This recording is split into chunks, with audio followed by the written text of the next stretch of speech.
Hey guys, I welcome you all to study IQ. मैं हूं प्रशांत धवन और इस वीडियो में एक बहुत ही ज्यादा इंपॉर्टेंट टॉपिक हम डिस्कस करेंगे। India and UN security council permanent seat issue.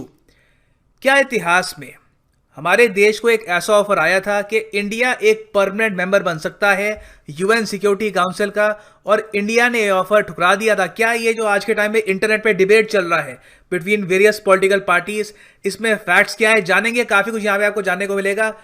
I request you all कि जो भी डिबेट होगा इसको ए पॉलिटिकल रखिएगा, पॉलिटिक्स को यहाँ से दूर रखिएगा, keep it on the basis of knowledge, क्योंकि यहाँ पे कौन सी पार्टी ठीक है कौन सही है वो इंपॉर्टेंट नहीं है। Main thing that is important is कि आगे जाकर हमारे कंट्री के लिए क्या लेसन्स यहाँ पे होने चाहिए and what can we do in the future. तो मेन चीज ये माइंड में रखना, don't politicise too much. So obviously a lot to know, a lot to discuss as always, but before we begin, इन सभी एग्जाम्स की तैयारी घर बैठे आप कर सकते हैं with our pen drive courses, जिन्हें आप परचेज कर सकते हैं studyIQ.com से, और you can call these numbers for more information. Facebook पर मैं अवेलेबल हूँ, मेरी आईडी है prashant.dhawan.79। इस आईडी को आप गूगल या फेसबुक पे सर्च करके मुझे फॉलो कर सकते हैं for the PDF and notification of every single video I make. First of all, UN security council है क्या? देखो, यूएन में आप अगर देखोगे तो एक तो है जनरल असेंबली, जैसे उसका नाम है वो जनरल असेंबली ही है।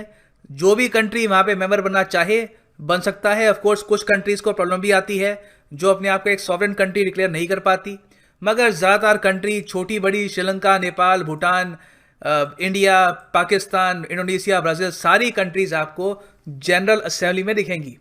मगर फिर एक यूएन का दूसरा पार्ट भी होता है जो है यूएन सिक्योरिटी काउंसिल।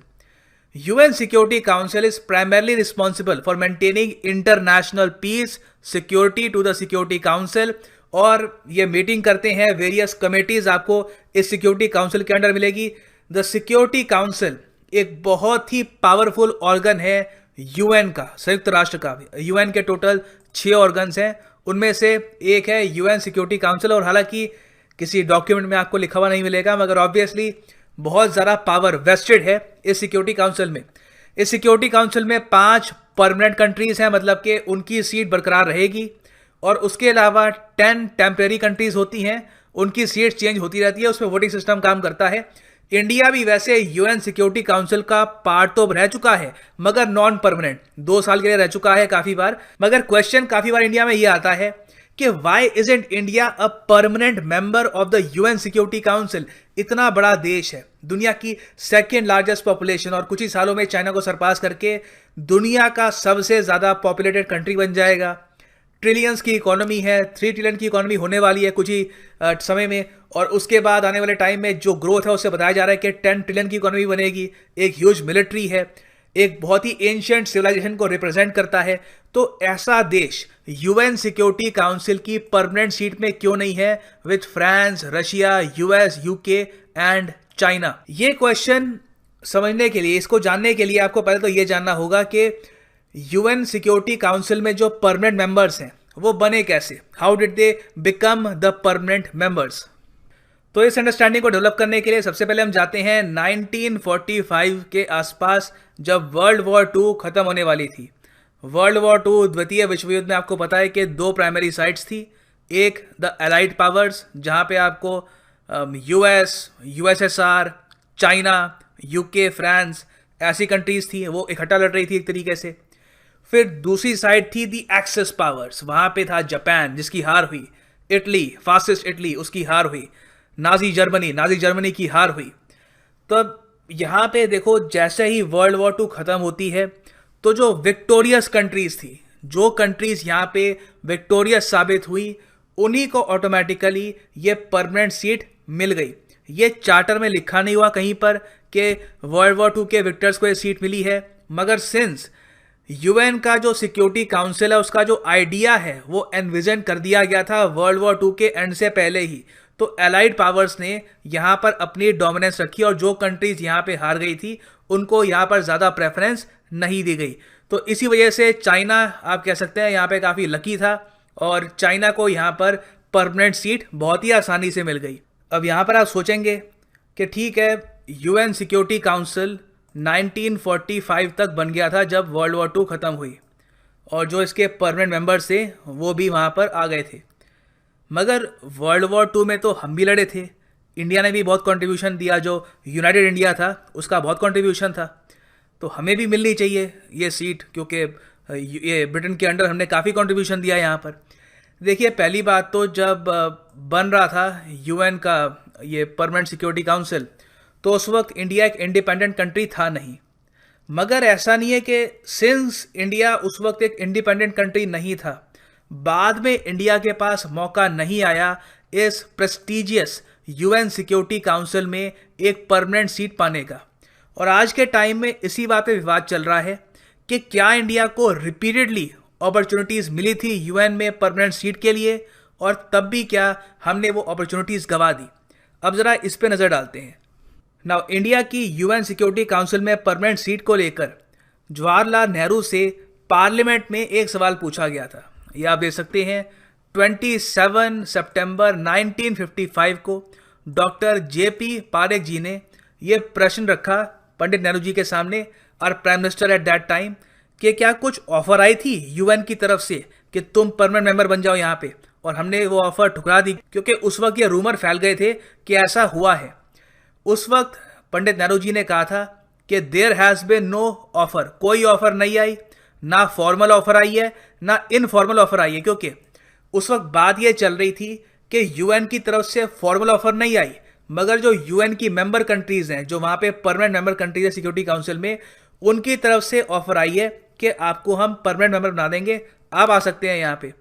तो नेहरू जी ने कहा ऐसा कुछ भी नहीं हुआ, और अगर हुआ होता तो हम बिल्कुल लेते, तो ये सब रूमर्स, ऐसा कुछ नहीं हुआ। मगर ये जो नेहरू जी की स्टेटमेंट थी, ये तो मैंने आपको दिखाई सितंबर 27, 1955 वाली। उसके एक महीने पहले अगर हम देखें, अगस्त 2, 1955 को, तो उस वक्त हमको पता लगता है कि नेहरू जी ने एक्चुअली सारे जो चीफ मिनिस्टर्स हैं हमारे वेरियस स्टेट्स के, उनको एक चिट्ठी लिखी जहां पे क्लियरली मेंशन किया था कि यूएसए की तरफ से 1955 में इंडिया को एक इनफॉर्मल ऑफर आया है यूएनएससी सीट का, परमानेंट सीट का। अब ये मैं आपको दिखा दूं प्रूफ के साथ कि ये आपको कहाँ पे मिलेगा। एक बहुत ही फेमस किताब है, Jawaharlal Nehru letter to chief ministers 1947 to 1964, volume 4। ठीक है, तो इस डिजिटल बुक का लिंक आपको मैं पीडीएफ में प्रोवाइड करा दूंगा, वो आप दे सकते हैं।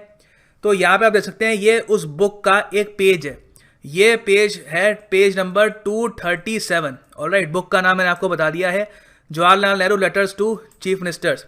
तो यहाँ पे साफ साफ लिखा हुआ है चिट्ठी में, ये जवाहरलाल नेहरू जी की चिट्ठी है, informally suggestions have been made that China should be taken into the UN but not in the UN Security Council and that India should take her place in the UN Security Council।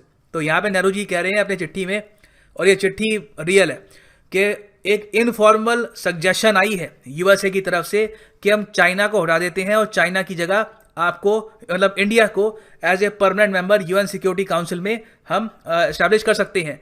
फिर आगे लिखा है कि we can not of course accept this as it means falling out with China. हम as country इसको accept नहीं कर सकते, क्योंकि इसका मतलब होगा कि चाइना से हमारे रिलेशंस बहुत ज़्यादा खराब हो जाएंगे, and it would be very unfair for a great country like China not to be in the Security Council. China जैसे महान देश के लिए बहुत ज़्यादा नाइंसाफ़ी होगी कि अगर वो यूएन सिक्योरिटी काउंसिल में ना रहे। आगे लिखा है कि we have therefore made it clear to those who suggested this that we can not agree to this suggestion. तो मतलब कि नेहरू जी यहाँ पे कह रहे हैं कि जो एक इनफॉर्मल सजेशन आता, अगेन मैं रिपीट करूंगा, कोई फॉर्मल इन्विटेशन नहीं आया यूएन की तरफ से, चिट्ठी नहीं आई थी कि आप आ जाओ, ये बस यूएसए जो one of the permanent member था यूएन सिक्योरिटी काउंसिल का, उनकी तरफ से सजेशन आया कि चाइना को हटा के हम आपको यहाँ पे परमानेंट मेंबर बना देते हैं।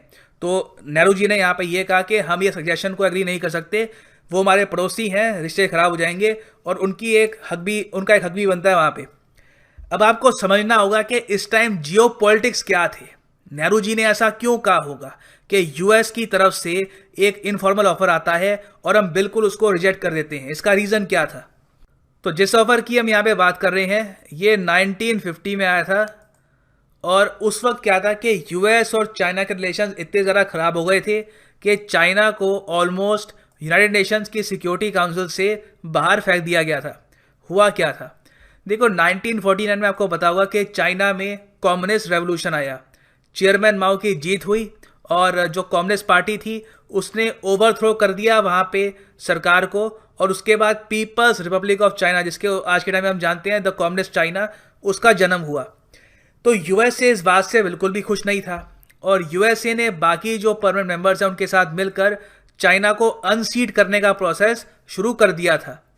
इस बात को लेकर यूएसएसआर बिल्कुल नाखुश था और ये हिस्ट्री में लिखा हुआ है कि सिंस चाइना के खिलाफ यूएस एक्शन लेने वाला था, यूएसएसआर ने यूएन को बॉयकआउट कर दिया था। उन्होंने कहा कि ठीक है, अगर आप चाइना को इस तरीके से अनसीड करेंगे जो अपने आप में गलत है अकॉर्डिंग टू द रूल्स, तो हम भी वॉकआउट करेंगे, फिर यूएन का कोई मतलब ही नहीं रह जाएगा। आपका एक ग्रुप सा होगा बस, कोई एक यूएन, एक वर्ल्ड में पीस स्थापित करने का कोई ये संगठन रहेगा ही नहीं। मगर उस वक्त यूएसए ने, उन्होंने एक पैंतरा ये चला कि ठीक है, अगर हम चाइना को यहाँ से निकालते हैं तो एक तरफ से हम इंडिया को एक इनफॉर्मल इनविटेशन भेज देते हैं कि वो यहाँ पर ज्वाइन कर ले एज ए परमानेंट मेंबर। तो यूएसए की तरफ से अगर हम देखें तो उनके लिए काफ़ी कन्वीनियंट रहता कि वो चाइना की जगह इंडिया को बिठा देते in UN security council as a permanent member. इससे इंडिया को नुकसान क्या होता? देखिए, इंडिया को नुकसान ऐसे होता कि यूएसएसआर जो वॉकआउट कर चुका था यूएन से, वो इंडिया की तरफ और गुस्सा हो जाता, क्योंकि इंडिया बेसिकली उस वक्त यूएन सिक्योरिटी काउंसिल को ज्वाइन करके यूएसए का साथ दे रहा होता। और फिर दूसरी बात, चाइना को भी यहाँ पे काफ़ी गुस्सा आता। तो उस टाइम रीजन में बहुत ही ज़्यादा हॉस्टिलिटी हो जाती इंडिया के अगेंस्ट। पाकिस्तान का इशू ऑलरेडी था, फिर चाइना, यूएसएसआर, ये सारी कंट्रीज हॉस्टाइल हो जाती टू इंडिया। और आपको ये भी समझना होगा कि जो दौर था 1950s का, वो उतना कनेक्टेड नहीं था जो आज के टाइम का दौर है। आज के टाइम में तो खैर आपके पास ऑप्शंस हैं कि आप अपने एयरक्राफ्ट भेज सकते हैं किसी और कॉन्टिनेंट में with in a few hours. उस वक्त ये इतना आसान था नहीं। अगर मान लो इंडिया को अगर यूएसए की हेल्प भी चाहिए होती तो वो दुनिया के दूसरी तरफ से आने वाली थी। तो ये सब देखते हुए परहैप्स ये काफ़ी सारे एनालिस्ट मानते हैं कि जवाहरलाल नेहरू जी ने यूएसए का जो ऑफर था वो डिक्लाइन कर दिया। और जैसे उन्होंने चिट्ठी में लिखा कि चाइना की जगह बनती है और हम चाइना का साथ देते हैं, क्योंकि उस वक्त जो जियोपॉलिटिकल समीकरण थे वैसे थे कि इंडिया उस वक्त अपॉर्चुनिस्टिक बनना अफोर्ड नहीं कर सकता था, उसके काफ़ी रेपरकशंस भी होते हैं। हाँ, आप ये यहाँ पे तर्क दे सकते हैं, आप अगर तर्क देना चाहें कि इसी को तो कहते हैं डिसीजन लेना, इसी को कहते हैं कि ब्रेव होना, एक बोल्ड डिसीजन लेना। इस वक्त इंडिया को यूएसए के साथ मिलके परमानेंट सीट लेनी चाहिए थी। अगर कुछ हॉस्टिलिटी होती तो डिफेंड कर लेते कंट्री को, बाद में परमानेंट सीट के मजे लेते। तो ये देखिए तर्क हो सकता है, हाइपोथेटिकल सिनेरियो आप बहुत सारे बना सकते हैं, मगर उस वक्त जो लीडर होता है उसको डिसीजन लेने होते हैं। और परहैप्स उस वक्त पंडित नेहरू जी को लगा होगा कि यहाँ पर इंडिया का परमानेंट सीट ना लेना सबसे अच्छा यहाँ पे रास्ता होगा। तो ये तो हमने बात करी है 1950 के ऑफ़र की। फिर एक और बात की जाती है कि 1955 में एक और ऑफ़र आया था यूएसएसआर की तरफ से। अब वो भी देखिए, ऑफ़र कह लीजिए एक चिट्ठी सी आई थी कि आपको हम छठा मेंबर बना देंगे यूएन सिक्योरिटी काउंसिल में। इसको लेकर काफ़ी डॉक्यूमेंटेड एविडेंस भी है कि ये भी ऐसा हुआ था। मगर अगेन इंडिया ने यहाँ पे जो अपनी स्ट्रैटेजी थी कि किसी की तरफ अलाइन नहीं होना और एक न्यूट्रल स्टांस रखना है और काफ़ी लो प्रोफाइल रखनी है, तो इसी का यहाँ पर साथ देते हुए शायद ये ऑफर भी डिक्लेयर कर दिया होगा। और अगेन मैं रिपीट करूँगा, ये प्रॉपर कोई फॉर्मल ऑफर भी नहीं है। ये ऐसा नहीं है कि 6 कंट्रीज़ या 4 कंट्रीज़ कोई फॉर्मल लेटर लिख के आपको भेज रही है। हर बार ऐसा हुआ है कि एक महाशक्ति की तरफ से एक सजेशन जैसा एक ऑफर आया कि आप क्या सोचते हैं, बताइए आप क्या इस पर विचार रखते हैं। तो यहाँ पे ये कह देना कि हमने एक अपॉर्चुनिटी गंवा दी, मैं कहूँगा कुछ हद तक हार्श होगा टू पंडित नेहरू। और यहाँ पे काफ़ी सारे और फैक्टर भी थे जो मैंने आपको बताया अभी। सो ये थी अभी तक की सारी कहानी जो भी यहाँ पे आज के टाइम में हो रहा है। इससे पॉलिटिक्स भी खेली जा रही है कि रिसेंटली मसूद अजहर को इंडिया यूएन सिक्योरिटी काउंसिल की जो कमेटी है उसमें बैन नहीं कर पा रहा, तो वहाँ पे इंडिया के पास अगर वीटो होता तो हम कर लेते। तो उस पर अभी काफ़ी पॉलिटिक्स चल रही है कि इन द पास कौन सही था कौन गलत था, वो चलती रहेगी। बट यहाँ पे मैंने आपको बता दिया with proof, with evidence, with theory कि क्या हुआ था and how we should look at this whole incident in the past. So this is the end of the video. Thanks for listening, and as always, God bless you all.